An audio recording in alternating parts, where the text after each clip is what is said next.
Todos los expertos, hasta los más tímidos, coinciden en que decenas de millones de pobladores nativos fallecieron durante el primer siglo de presencia española en el continente. Completamente falso. Historiadores como Alfred Louis Kroeber estiman la población total de América en menos de 10 millones de habitantes para cuando llegan los españoles, con lo cual no pudieron morir siquiera una decena de millones según esta estimación. Y ojo, estos son estimaciones, no datos, y las estimaciones son opiniones, no hechos. La realidad es que nadie sabe ni remotamente cuánta población había cuando llegaron los españoles ni cuántos murieron por enfermedades. En las recientes décadas se ha vuelto más usual conmemorar la lucha de los pueblos indígenas durante siglos de violencia generada por parte de colonizadores españoles. Es decir, que la mayoría de esas decenas de millones de muertes fue sin querer queriendo. Que la viruela matara un poco o mucha más gente que los conquistadores no hace mejores a estos. Que la viruela fuera la que matara millones y no los conquistadores, sí que hace mejores a los conquistadores, obviamente. No es lo mismo que un puñado de conquistadores haya hecho la tarea imposible de matar ellos solitos a decenas de millones de indígenas, a que estas muertes las hayan producido las enfermedades y no los conquistadores. Dudo mucho que ningún grupo armado activo en la actualidad defendiera sus acciones argumentando no es para tanto si el coronavirus mató más gente que nosotros. Como si a los talibanes le hubieran echado la culpa de las muertes producidas por el coronavirus, como a los españoles se les echó la culpa de las muertes producidas por la viruela. El virreinato más leal a España y que luchó más contra la independencia fue Perú, el que más indígenas tenía, y que no tiene libertador, puesto que su independencia fue impuesta por Bolívar y San Martín, que no eran peruanos. Miles de indígenas lucharon contra la independencia de Perú al grito de ¡Viva el Rey! Y no fueron los únicos. Toda Hispanoamérica estaba plagada de indígenas que apoyaban a España, razón por la cual el imperio duró 3 siglos, porque un imperio no puede durar 3 siglos con unos pocos cientos de españoles sometiendo a millones de indígenas. Y para terminar, en todos los casos, las independencias las lideraron blancos que no tenían ninguna vinculación con los indígenas y que incluso algunos, como el dictador Bolívar, los masacraban. De hecho, el único líder independentista que no era 100% blanquito fue el único que se arrepintió de haberse levantado contra España. Se trata de Emilio Aguinaldo, primer presidente de Filipinas. Por cierto, lugar en el que España instauró uno de los primeros sistemas educativos de toda Asia. Si es cierto que los españoles liberaron a algunos pueblos indígenas de la esclavitud, no es menos cierto que lo hicieron para someterlos a la servidumbre y para esclavizar a su vez a millones de africanos en su lugar. Los españoles liberaron a algunos indígenas para someterlos a la servidumbre. Entonces los liberaron para luego no liberarlos. Y los españoles liberaron a indígenas para esclavizar negros. Esto cada vez es más confuso. Los barcos españoles regresaron durante siglos a Europa cargados de ricos minerales y especias, no de indígenas becados para estudiar en la Universidad de Salamanca. ¿Me puedes decir por qué querrían estudiar en la Universidad de Salamanca cuando ya tenían las 25 universidades que España fundó en América? ¿Para qué iban a querer ir en barco durante meses para estudiar en España si ya tenían allí universidades para estudiar? El brusco descenso de la población originaria trajo consigo además la completa desaparición de culturas y lenguas de las cuales hoy sobreviven apenas una ínfima parte de las que existían entonces. ¿Pero qué lenguas? ¿Te refieres a esas lenguas que los españoles redactaron sus primeras gramáticas antes de que alemanes o ingleses redactaran las suyas? Las mismas lenguas que tenían su cátedra en universidades españolas fundadas en América y alguna hasta fue oficial. Es demencial. Actualmente existen por toda América cientos de lenguas indígenas. Si hoy quedan solo la ínfima parte, ¿cuántas lenguas había antes de la llegada de los españoles? ¿1 millón? ¿10 millones? Primero, que la gran mayoría de latinoamericanos tenga origen español es precisamente en mayor o menor medida una prueba del carácter impositivo de la conquista. De haber sido un encuentro de culturas, lo lógico es que el número de nombres y apellidos nativos entre sus habitantes fuera similar al de aquellos con origen europeo. Sí, claro. Menos impositivo habría sido barrerlos y suplantarlos en lugar de cooperar haciendo mestizaje.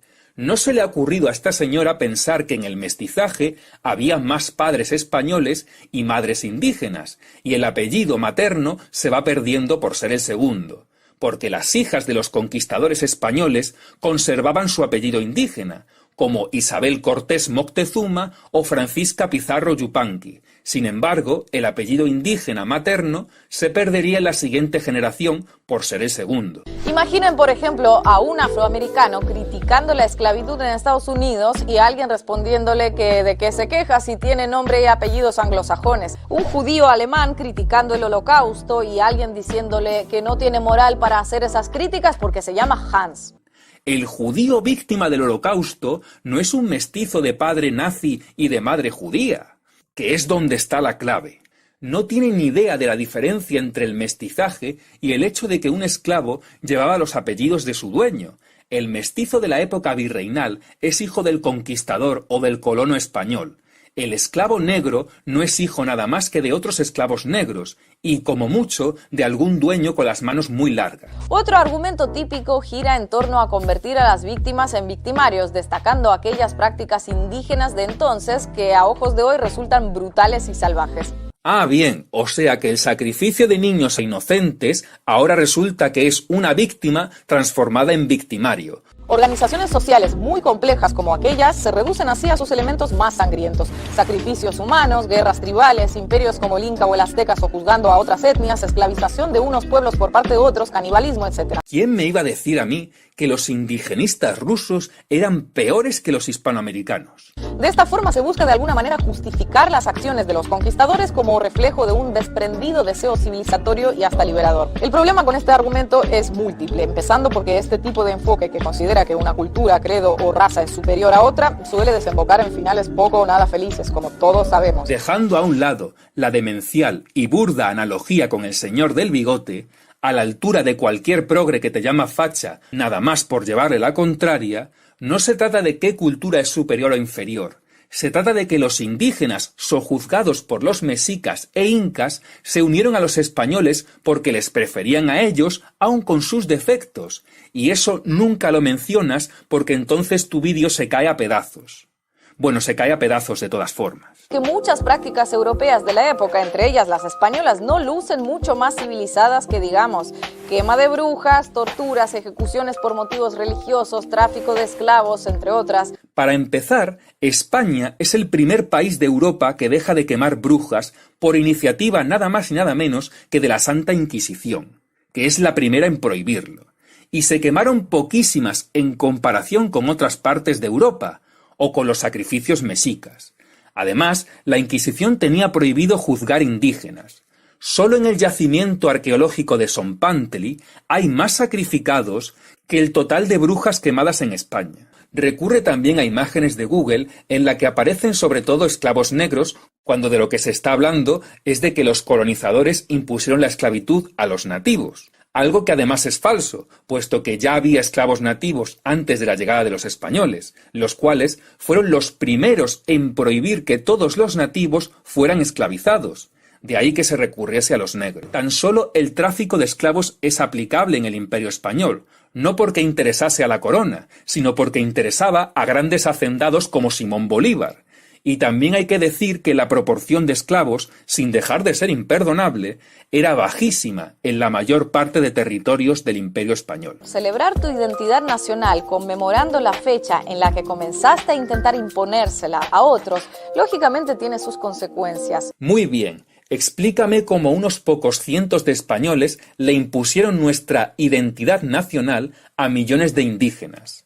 Este discurso solo puede ser creído por una masa acrítica, que por desgracia abunda y no se cuestiona que lo que se plantea en él es imposible de materializar. Porque ni España está repleta de estatuas, monumentos y calles en honor a los que la invadieron en algún momento de su historia. En España hay monumentos al moro Almanzor, a emperadores romanos como César, incluso hay monumentos a Simón Bolívar, después de haber declarado la guerra a muerte contra los españoles y haber matado muchísimos inocentes, algunos hasta estando ingresados en un hospital. Y si este centralismo extractivista dejó insatisfechos incluso a los propios colonos españoles y sus descendientes que terminaron iniciando sucesivos procesos independentistas, No existe documentación alguna que pruebe que ese proceso extractivo centralista dejó inconformes a los criollos, más aún cuando Bolívar tenía esclavos negros en su hacienda. Pero claro, de las matanzas de indígenas y del exacerbado racismo de Bolívar y de que tenía esclavos, mejor no hablar. No vaya a ser que se enfaden los aliados bolivarianos de Putin, Maduro, Correa o Morales. Mucho menos Correa, puesto que además es su compañero de trabajo, pues gracias al régimen ruso, Rafael Correa disfruta de su propio programa de televisión a lo expresidente. Menuda puerta giratoria. ¿Por qué la aplastante mayoría de la clase política y mediática española es tan reticente a este asunto de pedir disculpas? No sería la primera vez que una potencia o expotencia colonial pide disculpas por sus acciones pasadas. Bélgica tardó, pero finalmente pidió disculpas por los abusos que cometió en el Congo mientras fue colonia suya. Aquí, nuevamente, compara lo incomparable, y es el colonialismo europeo con el imperio español. Claro que Bélgica pide disculpas por el genocidio del Congo, porque Bélgica, al contrario que España, cometió un genocidio. España no ha cometido un genocidio en toda su historia, y jamás se ha demostrado que esta afirmación que hago sea falsa. Y digo demostrar con pruebas, no con desvaríos de Bartolomé de las Casas, que escribió cosas que él mismo confesó que nunca vio y se inventó cifras ampliamente desmentidas a día de hoy. Y si os fijáis, hay titulares que ni siquiera hacen referencia a una disculpa. Francia admite que usó la tortura, pero no dice nada de una disculpa. Reino Unido dio dinero a Kenia como reparación, pero no vimos a la reina pedir disculpas. Y claro que Francia y Reino Unido deben pedir disculpas, pues cometieron las peores atrocidades posibles no hace 5 siglos, sino en el siglo XX, y sus estados del siglo XX sí tienen continuidad con los actuales. ¿Cuándo va a pedir Rusia disculpas por todos los países que invadió el imperio colonial ruso o la Unión de Colonias Socialistas Soviéticas? ¿Va por fin a descolonizarse la Siberia y otros territorios conquistados por los moscovitas? ¿Cuándo va a llevar Rusia a cabo un plan de descolonización de Asia? Y digo descolonizar porque si los virreinatos españoles eran colonias, pues entonces los territorios conquistados que hoy conforman Rusia y que empezaron a conquistarse en la misma época que América, pues también son colonias.